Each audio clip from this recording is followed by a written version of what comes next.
Bonjour, c'est Sandra Kwame. Je prie que Dieu te bénisse et te parle aujourd'hui à travers notre verset du jour qui se trouve dans Hébreux chapitre 12 verset 14.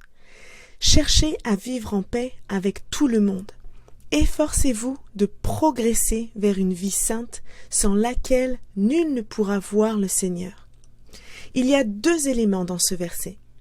Chercher à vivre en paix et progresser vers une vie sainte. Parlons d'abord de la paix.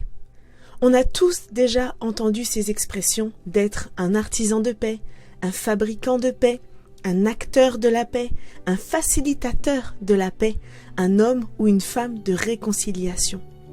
Et elles décrivent cette caractéristique que Dieu nous demande de développer pour que nous puissions influencer les différentes sphères de notre vie, qu'elles soient familiales, fraternelles, dans notre Église ou sociale. Rappelons-nous que Dieu est l'auteur et la source de la paix et qu'il nous l'offre. Je vous donne ma paix, je vous laisse ma paix.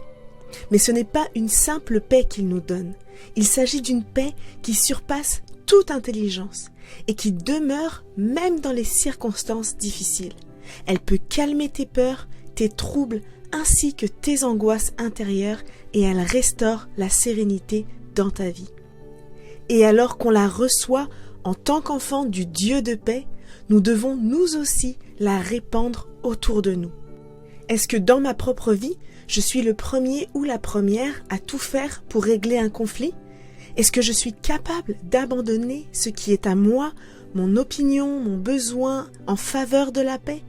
Suis-je prêt à pardonner et faire la paix avec ceux qui m'ont blessé ou humilié? Dieu nous appelle à être les imitateurs de Jésus lui-même et cela se traduit également par notre capacité pour régler des conflits, désamorcer des situations tendues et prendre l'initiative de la paix. Cherchez à vivre en paix avec tout le monde, nous dit le verset. Et il nous demande également de progresser vers une vie sainte. Encore une fois, par Jésus-Christ, nous sommes devenus saints. C'est fait. Mais la sanctification implique également le fait de devoir persévérer dans notre cheminement avec Dieu. Il faut continuer à se mettre à part pour le Seigneur, travailler au salut de notre âme et progresser de gloire en gloire. Nous ne sommes pas sauvés par la sanctification, nous le sommes par la grâce, par la foi. Mais la grâce et la foi, si elles sont vivantes en nous, ont pour résultat nécessaire la sanctification.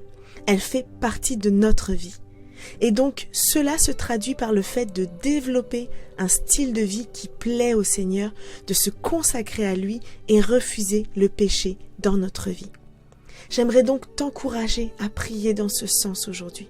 Nous avons un Dieu saint, un Dieu de paix.